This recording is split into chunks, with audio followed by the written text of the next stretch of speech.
अस्सलामुअलैकुम। उम्मीद करती हूँ कि आप सब खैरियत से होंगे। ऐनक साफ़ करते हुए फ़ज़ल साहब ने अपनी बीवी से कहा, हमारे ज़माने में मोबाइल नहीं थे।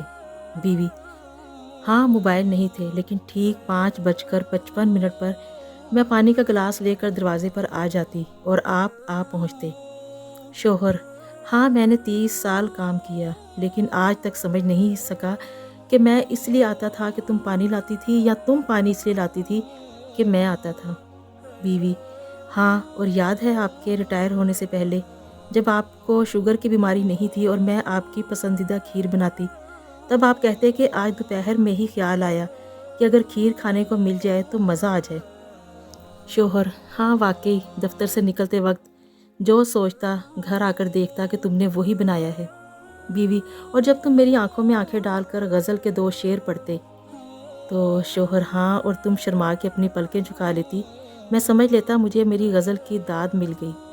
बीवी: और हाँ, एक मर्तबा चाय बनाते हुए मेरा हाथ हल्का सा जल गया था और उसी शाम आपने जेब से बरनोल की ट्यूब निकाली और कहा इसे अलमारी में रख दो।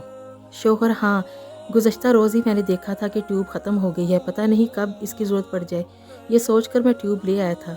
बीवी: तुम कहते कि आज ऑफिस के बाद वहीं आ जाना, हम साथ में सैर करने जाएंगे, बाहर खाना भी खाएंगे।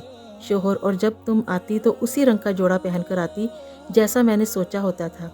फिर करीब जाकर बीवी का हाथ थामा और कहा, हाँ, हमारे ज़माने में मोबाइल नहीं थे, लेकिन हम दोनों थे। बीवी: आज बेटा और बहू इकट्ठे हैं, लेकिन बातें नहीं। व्हाट्सएप होता है, लगाव नहीं, टैग होता है। केमिस्ट्री नहीं, कमेंट होता है। प्यार नहीं, लाइक होता है। मीठी नोक झोंक नहीं, अनफ्रेंड होता है। कोई अटैचमेंट नहीं, कोई तबसरा नहीं। उन्हें बच्चे नहीं चाहिए, उन्हें PUBG, candy crush, saga, temple run और सबवे सर्फर्स चाहिए। शोहर: छोड़ो इन सब बातों को, अब हम वाइब्रेट मूड पर हैं, हमारी बैटरी की भी एक ही डंडी बची है। तो शोहर: हाय, कहाँ चली? बीवी: चाय बनाने। शोहर: अरे, मैं कहने ही वाला था कि चाय बना लो। बीवी: पता है मैं अभी भी कवरेज में हूँ और मैसेजेस भी आते हैं। दोनों हंस दिए। शोहर: हाँ, हमारे ज़माने में मोबाइल नहीं थे। बड़ी ही प्यारी तहरीर और ऑब्जर्वेशन है। मशीनी ज़िंदगी में आकर इंसान भी मशीन बन गया। आर्टिफिशियल ह्यूमन, आर्टिफिशियल इंसान, एक ऐसा रोबोट जिसमें जज्बात, एहसासात कम और बेहिसी खुद से प्यार ज़्यादा हो गया। ज़िंदगी 2 और 2 4 के चक्करों में उलझ कर रह गई। हर बात में नफ़ा नुकसान देखा जाने लगा। किसी से मिलने में हमें कितना फ़ायदा है या कितना नुकसान है, इनमें इंसान फंस कर ही रह गया। पहले हम चेहरे पढ़ लेते थे, बगैर कुछ कहे सुन लेते थे, सब कुछ हम समझ जाते थे और हम बगैर कुछ कहे ही सब कह देते थे। हमारी आंखें बोलती थीं और आंखें ही समझ लेती थीं। दिल हर चीज़ पर, हर अदा पर, हर बात को समझ लेता था। किसी की तकलीफ़ का दर्द हमारा दिल महसूस कर लेता था। एक लिहाज, एक रवादारी होती थी जो एसार और कुर्बानी देने के लिए हमा वक्त तैयार रहता। आज हर एक कुर्बानी मांगता है, लेकिन कुर्बानी देने को कोई तैयार नहीं और अपने आप को अक्लमंद और दुनिया देखने वाला, अपने आप को बड़ा मैच्योर और बड़ा पढ़ा लिखा और बहुत जैसे दुनिया चाँद पे पहुंच गई, तो एक अक्लमंद नस्ल अपने आप को समझने वाली, तो वो ये कहते हैं कि पहले हम खुद जज करेंगे अपने लाइफ पार्टनर को, एक दूसरे को हम पहले समझेंगे, फिर हम शादी से पहले हम एक दूसरे के साथ टाइम स्पेंड करेंगे, अंडरस्टैंड करेंगे। तो अगर हमें हमारे जहन आपस में मिले, अगर हमारी अंडरस्टैंडिंग हुई, तो फिर हम एक दूसरे को अपना लाइफ पार्टनर बनाने का सोचेंगे।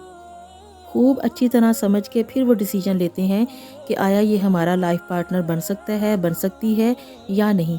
इतनी खोज के बाद भी क्या रीज़न है कि दोनों एक दूसरे से इनसिक्योर रहते हैं, दोनों एक दूसरे की तबीयत समझने में, मूड स्विंग समझने में ज़ीरो हैं और ये कहते हुए नज़र आते हैं कि ये बंदा तो मेरी समझ से बाहर है या ये बंदी तो मेरी समझ में आने की ही नहीं।